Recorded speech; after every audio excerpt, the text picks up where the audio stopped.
Number 54। ठिदिबंधो शरणं पुन अधापवत्तादुपूर्णोत्ति हवे ठिदिबंध ठिदिखंडो किरण काला समाहोन्ति।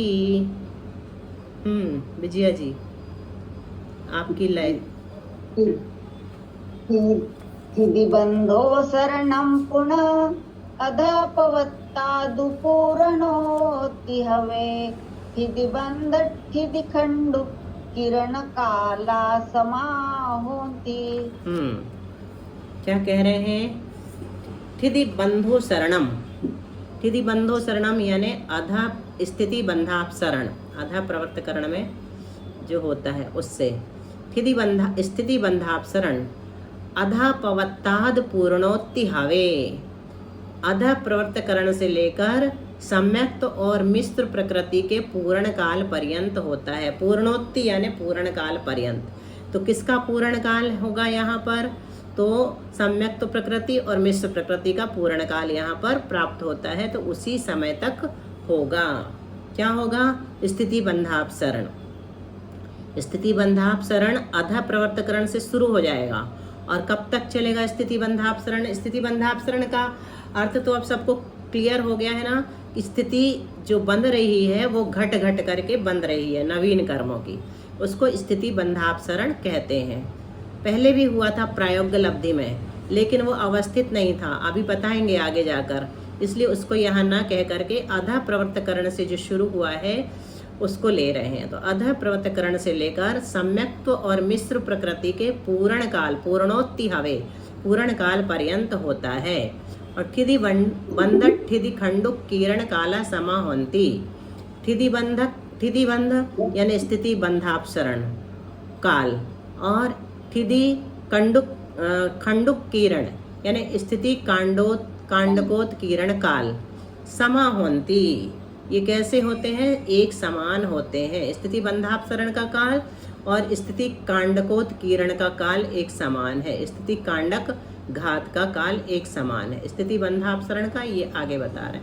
स्थिति बंधापसरण प्रायोगिक में तो जो 34 बंधापसरण होते हैं उसी के बारे में करेंगे। वो अलग चीज है, वो प्रकृति बंधापसरण है। वो प्रकृति बंधापसरण जो अंतर्भूत में पल्ले के असंख्यात में भाग, पल्ले के असंख्यात में भाग जो अपसरण होता है।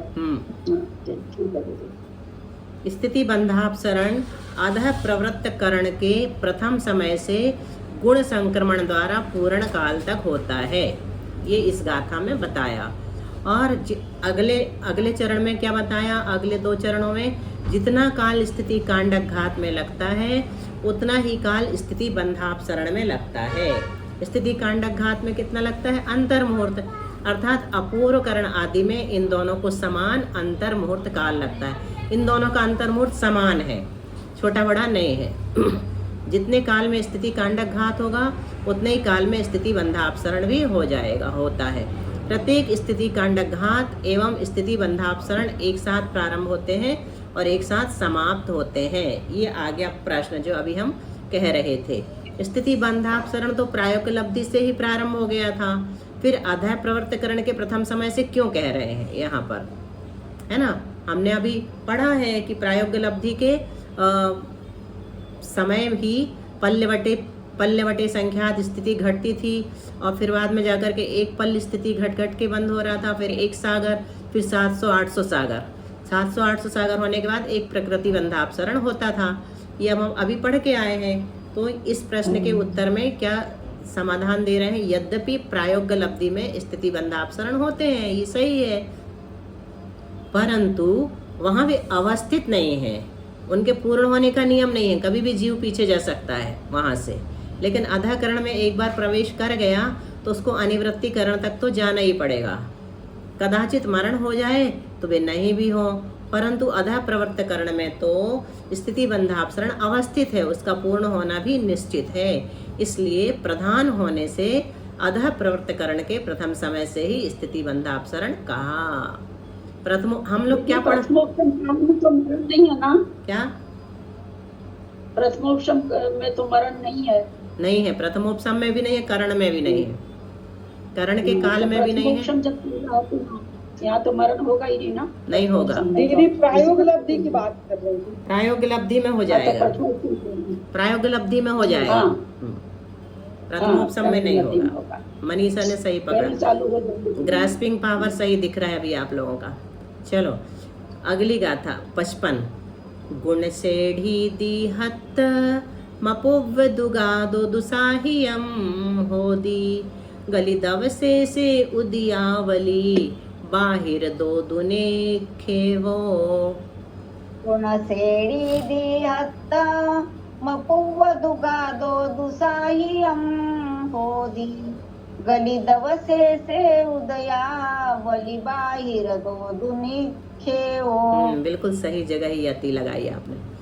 गुण श्रेणी दीहत्तम, गुण श्रेणी दीहत्तम यानी गुण श्रेणी का दीर्घत्व, दीर्घत्व यानी आयाम, लंबाई। तो अपूर्व दुगादो, अपूर्व द्विक अर्थात अपूर्वकरण और अनिवृत्तिकरण काल से साहियम थोड़ा अधिक होता है। गुण श्रेणी कितनी लंबी होती है ये अभी हम चित्र के माध्यम से भी देखेंगे, लेकिन यहाँ पर बता दिया कि जो अपूर्वकरण का काल है और जो अनिवृत्तिकरण का काल है उससे भी थोड़ा अधिक काल जो है वो गुण श्रेणी का होता है, मतलब आयाम होता है, दीर्घत्व।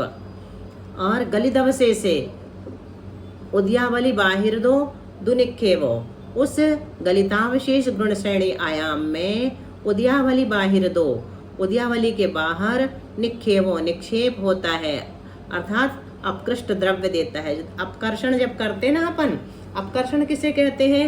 ऊपर के निषेकों को नीचे ले आना। तो यहाँ पर जो ऊपर के निषेक नीचे आ रहे हैं वो कहाँ पे दिए जा रहे हैं? उद्यावली के बाहर दिए जा रहे हैं। गुण श्रेणी निर्जरा, सत्ता में स्थित कर्मों की प्रति समय असंख्यात गुणाकार रूप से निर्जरा होना गुण श्रेणी निर्जरा कहलाती है। गुण श्रेणी निर्जरा किसे कहते हैं? किन कर्मों में होती है? सत्ता में स्थित कर्मों में। कब होती है? प्रति समय होती है। किस रूप में होती है? असंख्यात गुणित क्रम से होती है, असंख्यात गुणित क्रम से। निर्जरा जो होती है उसको गुण श्रेणी निर्जरा कहते हैं। गुण श्रेणी निर्जरा का उदाहरण देखो। माना कि अपकृष्ट द्रव्य 8500 और गुण श्रेणी आयाम 4 और असंख्यात का प्रमाण भी 4। अपन को क्या करना है? असंख्यात गुण श्रेणी निर्जरा करनी है। तो 8500 जो द्रव्य है जिसको हमने अपकृष्ट किया है, अपकृष्ट किया है मतलब ऊपर के निषेकों से लिया है, उनको क्या करेंगे? नीचे देंगे उद्यावली से बाहर। तो प्रथम निषेक की शलाका कितनी है? 1 है, मान लो 1 ही है, बस एक प्रमाण द्रव्य दिया। 1 जरूर हम कह रहे हैं लेकिन है ये कितना? असंख्यात में है द्रव्य, अनंत में है। द्रव्य का प्रमाण तो बहुत ज्यादा होता है परमाणुओं का। द्वितीय निषेक की शलाका 1 गुणित 4 मतलब इससे असंख्यात गुणी हो गई। 4 कितना माना अपन ने? असंख्यात माना है। तो 4 कितना हो गया? असंख्यात गुणा हो गया। फिर तीसरे निषेक की शलाका कितने बनेगी? 4 में फिर असंख्यात का गुणा कर दो तो 16 आ गया। तो तीसरा जो आया है तो उसकी संख्या कितनी है? 16 है, उसके परमाणुओं की संख्या 16 है। फिर चौथा जो अपकर्षित द्रव्य में हमने लिया है निषेक की शलाका, चौथी बार जो दी जा रही है गुण श्रेणी में, वो 64 4 में 16 का गुणा कर दो, 16 में 4 का गुणा कर दो एक बार और असंख्यात का गुणा, तो कितना आ जाएगा? 64 बराबर 85। कुल शलाका कितनी हो गई? 85। अब गुण श्रेणी आयाम में देय द्रव्य कितना दिया जा रहा है वो यहाँ पर बता रहे हैं। जैसे अपकृष्ट द्रव्य 8500 हमने माना और कुल शलाका भी हमने निकाली, कितनी? 85 निकाली। तो बराबर 100 गुणकार का प्रमाण आया, 100 गुणकार का प्रमाण। 85 का भाग दे दिया 8500 में तो कितना आ गया? 100 आ गया। तो ये हमारा गुणकार है, मतलब हम 100 बढ़ाएंगे, 100 में असंख्यात गुणा बढ़ाएंगे। गुणकार मतलब पहला गुणकार अपना 100 निकला। अब इसमें असंख्यात गुणा बढ़ाएंगे तो 400, 1600, 6400 ऐसा निकल जाएगा। इस गुणकार से प्रत्येक समय की शलाकाओं से गुणा करने पर प्रत्येक निषेक में देय द्रव्य आता है। इस गुणकार से मतलब 100 से प्रत्येक समय की शलाकाओं में मतलब 1, 16, 1, 4, 16 और 64 में गुणा करने पर प्रत्येक निषेक में देय द्रव्य आ जाता है। प्रथम निषेक में दिया द्रव्य कितना हो गया? 100 हो गया, 1 में गुणा कर दिया। द्वितीय में दिया द्रव्य 400 क्योंकि 4 में गुणा किया। तृतीय में दिया द्रव्य 1600 और चतुर्थ में दिया द्रव्य 6400, 64 में 100 का गुणा कर कुल द्रव्य मिला करके इनको सबको जोड़ देंगे तो 8500 हो गया। 64 और 16 400 और एक 500, इनको सबको जोड़ दो। प्रथम निषेक से दूसरे निषेक में, दूसरे निषेक से तीसरे निषेक में, इस प्रकार गुण श्रेणी निर्जरा का जितना आयाम है उसके प्रत्येक निषेक में निर्जरा के लिए उत्तरोत्तर असंख्यात गुणा अपकर्षित द्रव्य का देना गुण श्रेणी निर्जरा कहलाता है। पहले से दूसरे में, दूसरे से तीसरे में, इस प्रकार गुण श्रेणी निर्जरा का जितना आयाम है, मान लो 48 समयों की है, 16 समयों की है, 8 समय की है, तो प्रत्येक निषेक में निर्जरा के लिए हम क्या करेंगे, उत्तरोत्तर असंख्यात गुणा अपकर्षित द्रव्य देंगे। तो उसी को गुण श्रेणी निक्षेप कहते हैं। निक्षेप यानी देना। अब यहाँ देखो ये दिख रहे हैं, गुण श्रेणी निर्जरा का उदाहरण है। ये तो अपना पूर्व सत्व है, ये ट्रायंगल बना है। ये ट्रायंगल ऐसा क्यों रहता है, सत्व इस रूप में क्यों रहता है, बताया था ना पहले, क्योंकि एक एक चयहीन क्रम से द्रव्य दिया जाता है और आखिरी में सबसे कम द्रव्य रहता है। सबसे पहले निषेक में सबसे ज्यादा द्रव्य रहता है 6300, जो अपन निकालेंगे ना 3072 आदि से निषेक रचना करेंगे, तो यहाँ पर जी सबसे पहला निषेक यहाँ पर होता है सबसे नीचे, इसमें सबसे ज्यादा द्रव्य होता है। फिर एक चय घटेगा, फिर एक चय घटेगा, ऐसे असंख्यात चय घट जाते हैं असंख्यात वर्षों में।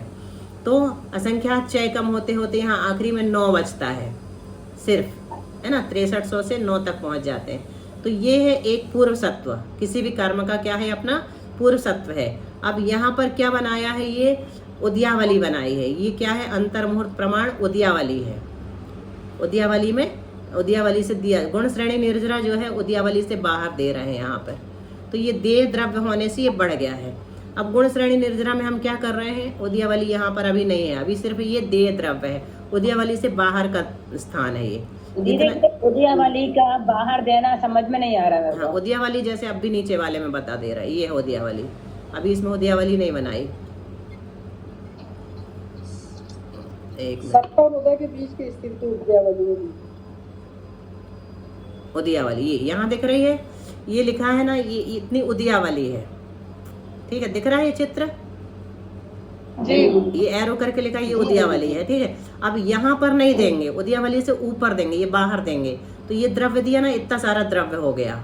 उद्यावली का इतना द्रव्य पहले से है उद्यावली में, लेकिन इसमें अभी यहाँ से ले ऊपर से लेकर के नहीं दे रहे हैं। कहाँ दे रहे, ये वाले में दिया, तो ये बढ़ गया अपना, इतना सारा हो गया। मतलब रहना यहाँ तक था जितना ट्रायंगल का शेप है, लेकिन ये बढ़ते बढ़ते कहाँ तक, क्योंकि हमने ऊपर के निषेक ला के नीचे पटक दिए हैं, इसमें घुसा दिए हैं, तो ये इतना सारा बढ़ गया, ये फैल गया।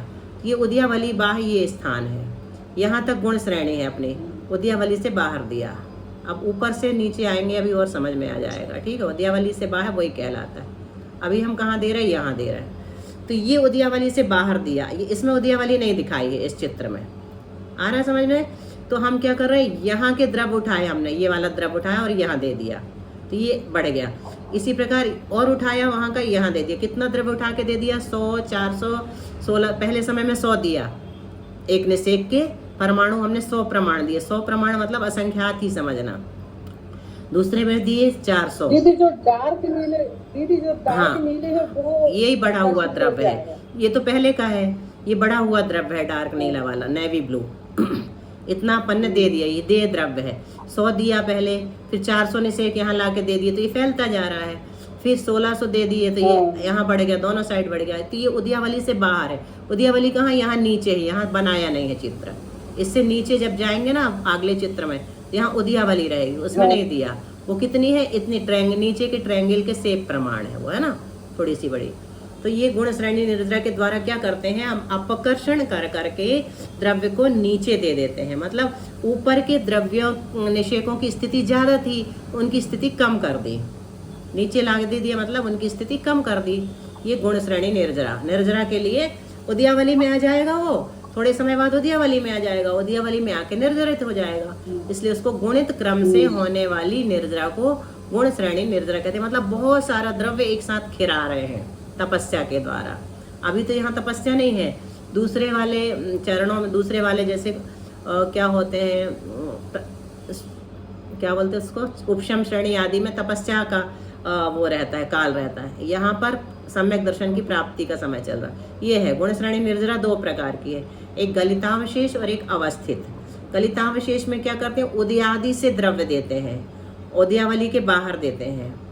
हाँ, और इसमें क्या करते हैं, उद्यावली के बाहर देते हैं। अवस्थिति में देखो, गलितावशेष किसे कहते हैं, जिसमें अधस्तन एक एक निषेक के गलित होते जाने के कारण उत्तरोत्तर गुण श्रेणी में निक्षेप में एक एक समय कम होता जाता है, उसे गलितावशेष गुण श्रेणी निक्षेप कहते हैं। जैसे यहाँ पर देंगे अपन गुण श्रेणी में अवस्थित नीचे वाली, तो यहाँ पर क्या होगा, नीचे से खिरता जाएगा और ऊपर से नहीं आएगा। ये क्या कहलाएगा, गलितावशेष कहलाएगा। जितना बचा है वो अवशिष्ट रहेगा। और अवस्थित गुण श्रेणी में, जिसमें अधस्तन एक एक निषेक के गलित होने पर गुण श्रेणी आयाम में ऊपर एक एक निषेक की वृद्धि होती जाती है, उसे अवस्थित गुण श्रेणी कहते हैं। यहाँ से खिरता है और यहाँ एक निषेक इसमें उद्यावली में प्रविष्ट हो जाता है ऊपर से, ये उपरितन स्थिति कहलाती है। ये उद्यावली से बाहर जो है ना, ये सब उपरितन स्थिति कहलाती है।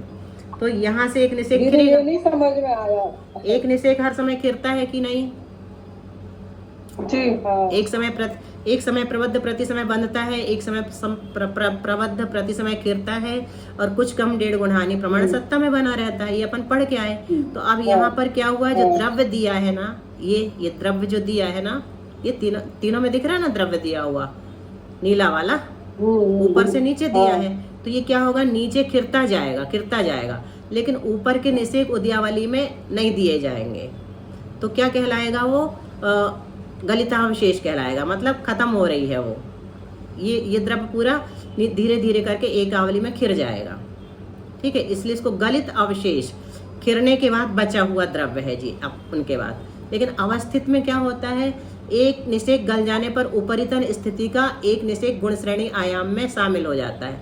जैसे यहाँ से एक दिया, एक निषेक खिर गया, उद्यावली में आ गया, तो फिर यहाँ से एक निषेक इसमें शामिल हो जाएगा गुण श्रेणी में। देखो फिर से बताएं, इसमें से अच्छे से समझ में आएगा। ये उद्यावली है और ये गुण श्रेणी है और ये उपरितन स्थिति है। ठीक है, उद्यावली कहाँ है, यह उद्यावली जो है उद्यावली बाह्य गुण श्रेणी है। उद्यावली बाह्य समझ में आ रहा है, उद्यावली यहाँ है और गुण श्रेणी बाहर है उससे। अब तो हो गया ना क्लियर। उद्यावली नीचे है और गुण श्रेणी ये ऊपर है, उद्यावली के ऊपर है। ठीक है, यहाँ तक क्लियर हो गया। अब आगे चले तो अब इसमें से उद्यावली में का एक निषेक खिर रहा है, निरंतर खिर रहा है। ठीक है, क्योंकि खिरता है, नियम है, उद्यावली से नियम से एक निषेक खिरता है। तो जैसे यहाँ से एक निषेक खिरता ना, इसमें से एक निषेक उद्यावली में आ जाता है। आया समझ में। तो इसमें से तो उद्यावली में जा ही रहा है गुण श्रेणी से, इसमें से गुण श्रेणी में आ जाता है उपरितन स्थिति से। ये उपरितन स्थिति है। ठीक है, तो असंख्यात परमाणु इसके इसमें आते हैं, इसके इसमें आते हैं। अनंत भी कहो तो कोई हर्ज नहीं, परमाणु अनंत ही होते हैं। तो अनंत परमाणु एक निषेक में रहते हैं, तो वो गुण श्रेणी से उद्यावली में आते हैं और इसमें से इसमें आ जाते हैं तुरंत। तो ये दीदी अवस्थित कौन सा कहलाता है? यही वाली, इसी को बोल रहे हैं अवस्थित। ठीक है, ये अवस्थित है क्योंकि एक उद्यावली से गया और एक गुण श्रेणी से उद्यावली में आया और एक उपरितन से गुण श्रेणी में आ गया। ठीक है, तो ये ज्यों की त्यों बनी रहेगी अपनी ये वाली गुण श्रेणी, अवस्थित रहेगी। लेकिन गलितावशेष में क्या होता है, इसका एक निषेक उद्यावली में आता है और उपरितन स्थिति से इसमें नहीं आता है, तो धीरे धीरे करके ये गुण श्रेणी समाप्त हो जाती है, तो गलित हो जाती है। गलित मतलब समाप्त हो जाती है, इसको गलितावशेष कहते हैं। गलित होने के बाद जो बची उसको गलितावशेष कहते हैं। ठीक है, अब देखो आ गई ना, और आ जाएगी दूसरे बार पढ़ोगे तो। अब देखो उद्यादि गुण श्रेणी, जहाँ गुण श्रेणी का निक्षेप उद्यावली के प्रथम समय से किया जाता है उसे उद्यादि गुण श्रेणी कहते हैं। उद्यावली का प्रथम समय ये है, तो जहाँ निक्षेप ही यहीं पे कर देते हैं प्रथम समय में, उसको क्या कहते हैं, उद्यादि गुण श्रेणी कहते हैं। ठीक है, उद्यावली के ही प्रथम निषेक में दे देते हैं द्रव्य। गुण श्रेणी की बजाय क्या करते हैं, यहाँ से दे दिया, ये प्रथम समय ये वाला, ये गुण श्रेणी इसकी कितनी लंबी है, यहाँ से लेके यहाँ तक गुण श्रेणी को ही बना दिया। दिख रहे हैं ना, ये एरो बना है, पूरे में बना। अभी कहाँ तक बना था, यहाँ तक बना था, आधे में बना था। अब उसको बढ़ा के कहाँ तक कर दिया, यहाँ तक कर दिया। तो जब यहीं तक द्रव्य दिया जा रहा तो उसको उद्यादि कहते हैं। उदय के आदि से ही दे रहे हैं हम द्रव्य, मतलब जो उद्यावली में द्रव्य था ना उसी में मिलता जा रहा द्रव्य, हम जो यहाँ से ला रहे हैं अपकर्षण कर करके। इसमें मात्र नहीं दे रहा है, गुण श्रेणी मात्र में नहीं दे रहा है, बल्कि काय में दे रहा है, गुण श्रेणी ही इतनी बड़ी है कि यहीं तक द्रव्य आ जाएगा, उद्यावली में भी चला जाएगा। यानी कि अभी दिया हुआ द्रव्य अभी भी खिर सकता है, एक आवली के बाद नहीं खिरेगा। लेकिन हमने जो पहले द्रव्य दिया था वो एक आवली के बाद खिरेगा, क्योंकि अभी वो गुण श्रेणी में था। लेकिन यहाँ की गुण श्रेणी इतनी लंबी है, उद्यावली से ही प्रारंभ है, यहाँ से लेकर के यहाँ तक है गुण श्रेणी। ठीक है, गुण श्रेणी के नियम। उदय वाली प्रकृति की ही उदयादि गुण श्रेणी संभव है। उदय वाली जो प्रकृति है ना, ये उदय वाली प्रकृति है, इसकी ही उदयादि गुण श्रेणी बनती है, नहीं तो नहीं बनेगी। उदय वाली प्रकृति, जो उदय में आने वाली प्रकृति है ना, वही उदयावली में दी जाएगी। जिसको उदय में अभी आना ही नहीं है उसको उदयावली में देना संभव नहीं है। ठीक है, जिसका उदय में आना मतलब स्थिति पूरी हो गई है, तो उदय वाली प्रकृति की ही उदयादि गुण श्रेणी संभव है। जिस प्रकृति का उदय नहीं है, उदय नहीं है तो उसको कहाँ देंगे, उदयावली बाह्य गुण श्रेणी बनती है उसकी। जिस प्रकृति का उदय ही नहीं है, मतलब उदय नहीं आ रहा है, उसकी कहाँ जाए, वो कहाँ जाएगी, उसकी गुण श्रेणी कहाँ बनेगी, उदयावली के बाहर बनेगी, इसके बाहर बनेगी। ये वाला एरिया उसका रहेगा इतना। ठीक है, उदयावली के बाहर वाला। उदय वाली प्रकृति की दोनों प्रकार की गुण श्रेणी संभव। उदय वाली जो प्रकृति है वो यहाँ भी रह सकती है और यहाँ भी रह सकती है। क्यों, इसके बाद इसमें आ जाएगी तो वो चली जाएगी गुण श्रेणी से नीचे, गलितावशेष के माध्यम से या उसके माध्यम से अवस्थित हुई खिरा देती है। आयु कर्म की कभी भी गुण श्रेणी निर्जरा नहीं होती। आयु कर्म गुणित क्रम से कभी नहीं खिरता, उसका हमेशा कितने निषेक खिरेंगे, एक समय में एक ही निषेक खिरता है। इसलिए 7 कर्मों का लेना हमेशा। से सभी पुण्य पाप रूप प्रकृतियों की गुण श्रेणी निर्जरा होती है। इससे कर्म का स्थिति सत्व नहीं घटता है, स्थिति सत्व नहीं घटता है गुण श्रेणी निर्जरा से। अनुभाग घटता है दीदी। अनुभाग घटेगा और सत्ता में पड़ी रहेंगी, वो वहां पर बना रहेगा उनका सत्व। मतलब जो तीव्र रूप से पाप मोहन में आने वाली थे वो कम रूप में आए, क्योंकि सत्य कम हो। अनुभाग उसी को कहते हैं, तीव्र अनुभाग का मंद अनुभाग में बदल जाता है। अब लेकिन अभी यहाँ पर उसकी बात नहीं चल रही, सत्व में कह रहे हैं, इससे कर्म का स्थिति सत्व नहीं घटता है। कथन ही नहीं है, अनुभाग क्यों घटा रहे हैं यहाँ पर? नहीं, यहाँ उसकी बात नहीं है, वही कहा ना हमने, यहाँ पर सत्व की, अभी अनुभाग की बात नहीं कर रहे हैं। अभी यहाँ पर आपने कहा ना सत्व नहीं घटकर, नहीं, सत्व तो अपन घटा के आ चुके हैं ना, सत्व तो पहले ही घटा के आ चुके, द्विस्थानी कर दिया है। अभी यहाँ पर सिर्फ अपन क्या कर रहे हैं, स्थिति सत्व की बात चल रही है ना, अभी यहाँ पर अनुभाग की बात नहीं चल रही है। ठीक है, यहाँ गुण श्रेणी का आयाम अपूर्वकरण। अब गुण श्रेणी कितनी बड़ी है बताए थे अभी गाथा में, तो अपूर्वकरण और अनिवृत्तिकरण का समय और कुछ अधिक, तो इतना गुण श्रेणी का आयाम है। और गुण श्रेणी निर्जरा कुछ अधिक का प्रमाण, अनिवृत्ति कुछ अधिक का प्रमाण कितना है, तो कहते हैं अनिवृत्तिकरण में संख्यात का भाग दे दो, जितना आ जाए उतना और ज़्यादा ले लेना। अनिवृत्तिकरण में मतलब अनिवृत्तिकरण के काल में संख्यात का भाग दे देंगे, जितना आए उतना और अधिक, दोनों से गुण श्रेणी निर्जरा का आयाम है। यहाँ उदयावली बाह्य गलितावशेष गुण श्रेणी होती है, उदयावली बाह्य गलितावशेष गुण श्रेणी होती है यहाँ पर। अब ये वाली फाइल पूरी हो गई इसमें। चलो कहाँ तक पढ़ लिया दीदी, इसको कल फिर से पढ़ाइएगा। देखते हैं, अभी तो अवग्रह चल रहा ना अपना, पूरा फिर से पढ़ाना पड़ेगा एक बार। पूरा चिंता मत ये अवस्था तो गलितावशेष, ये सब ग्रंथ तो दीदी 2 बार पढ़ो तब भी बढ़िया से समझ में आ एक बार जाए। जाके पढ़ते कि नहीं आप लोग? हाँ, एक बार जाके पढ़ते कि नहीं आप लोग? दीदी आप इतने अच्छे से पढ़ा देते हैं। नहीं, इतने अच्छे से नहीं। तत्वार्थ सार में लिखा है कि अगर यहाँ से जाके दोबारा आप लोग नहीं पढ़ते तो ज्ञानावरण कर्म का बंद होता है। सोचो, क्या दीदी क्या बोल रहे हैं? ज्ञानावरण कर्म का बंद होता है। बंद होता है? अच्छा, हाँ, क्यों होता है? उसका ज्ञानावरण कर्म के बंद का एक कारण बताया, हेतु बताया, अनभ्यास। और ये अनभ्यास है अगर हम नहीं करते हैं तो, इसलिए उन्होंने अनभ्यास को ज्ञानावरण कर्म के बंद का कारण कह दिया है। सोचो, कहाँ जाया है दीदी? तत्वार्थ सार में। इनका लिखा हुआ है ना। अब आप खोज लेना किसका लिखा है। तत्वार्थ सूत्र की टीका है, तत्वार्थ सूत्र उनका नामित गति आचार्य का शायद है ना, क्या? हमने तो सुना है महाराज जी के मुख से, पढ़ा नहीं है। अब गाथा नंबर 56। निखेव मदित्थावण मवरम सम ऊण आवली तिभागम तेनु नावली मेत्तम विद्यावलियादि मणिसेगे। नित्येवमदित्थावण मवरं समून आवलीति भागं तेनूनावलिमित्तं विद्यावलियादिमणि सेगे। देखो अभी जो पीडीएफ डाली है ना वो इसी के काम आएगी। एक बार बस आप हल्के से देखेंगे ना उसको पूरा समझ में आ जाएगा। वो चित्रों को पीडीएफ खोल लेना, लब्धिसार ग्रुप में भी डाल दी है हमने। तो जैसे ही आप देखेंगे ना अपनी आंखों से तो पूरा समझ में आ जाएगा। नहीं आएगा तो अपनी रिवीजन क्लासेस तो होती रहती हैं, कोई दिक्कत नहीं, फिर से हो जाएगा। विद्यावली आदिम निषेगे।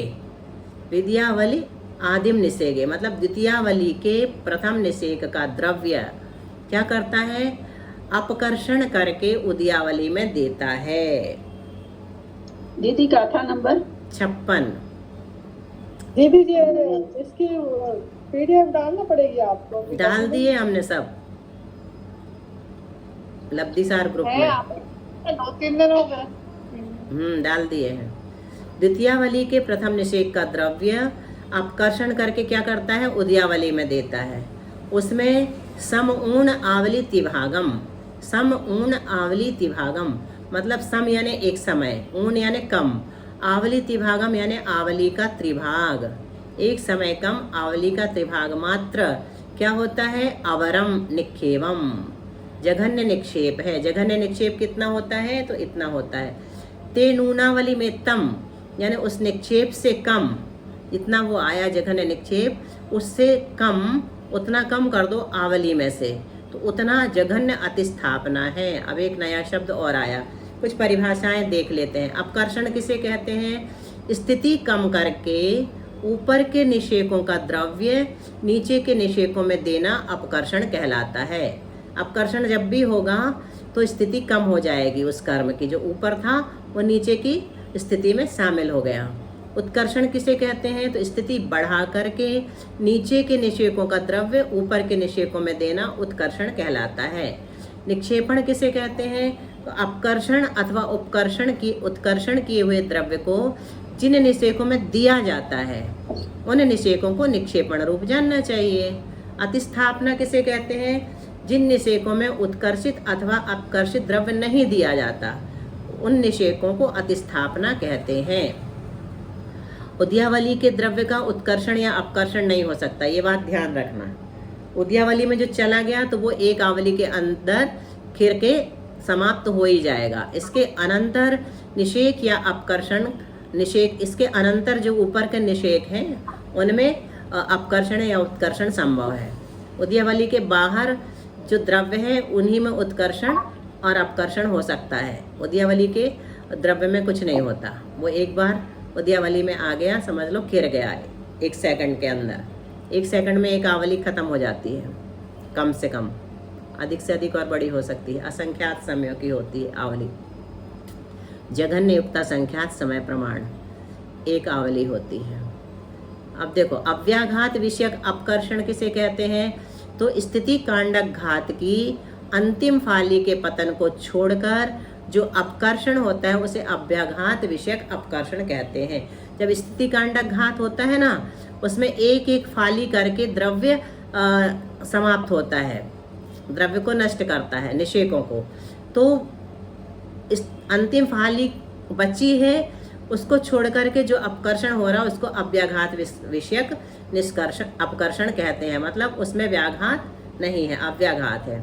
जघन्य निक्षेप किसे कहते हैं, तो किसी निषेक का द्रव्य अपकर्षित करके कम से कम जितने निषेकों में दिया जाएगा, किसी भी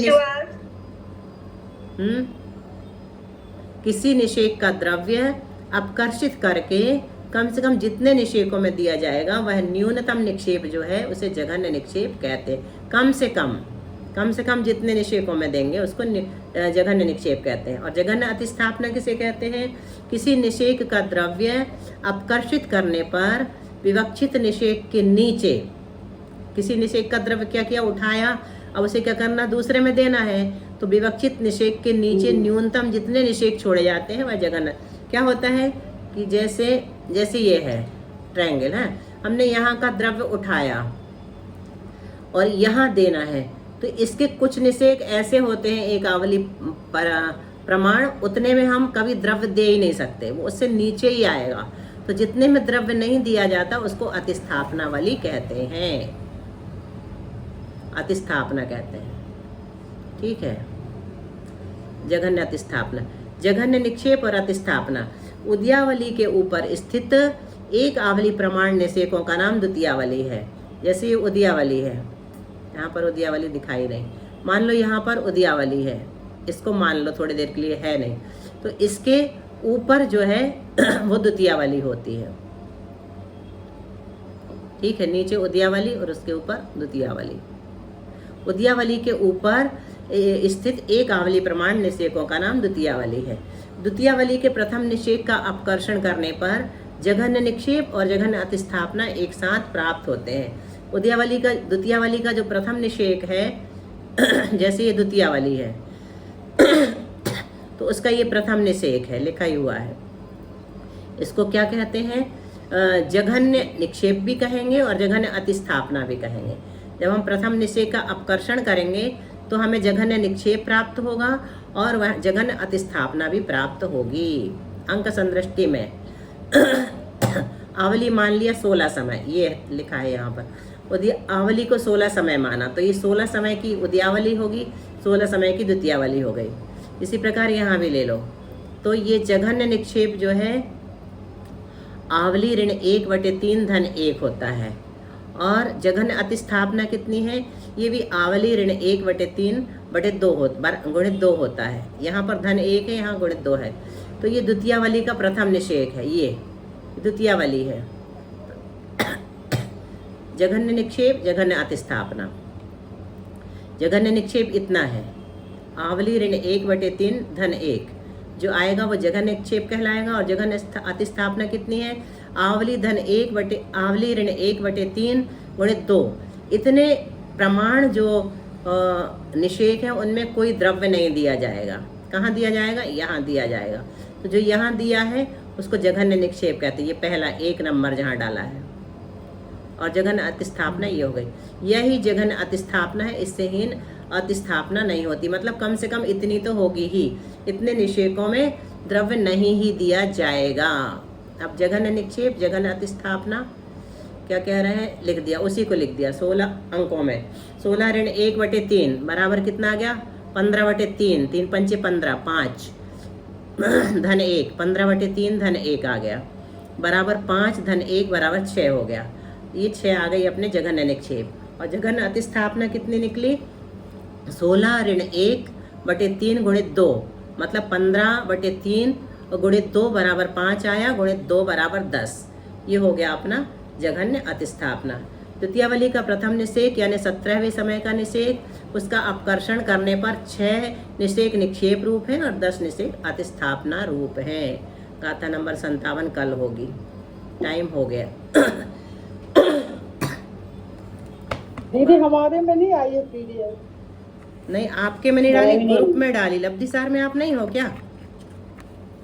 है दीदी, है। तो आपने ग्रुप में नहीं दिख रही है आपको? फिर से डाल देंगे। दीदी बाद में ऐड हुई होंगी इसलिए नहीं दिखा रहे। बाद में हुई होंगी। नहीं हमने बाद में ऐड ही नहीं किया, ये ऐड है शायद। देख लेते हैं, आज फिर से डाल देते हैं, आ जाएगा।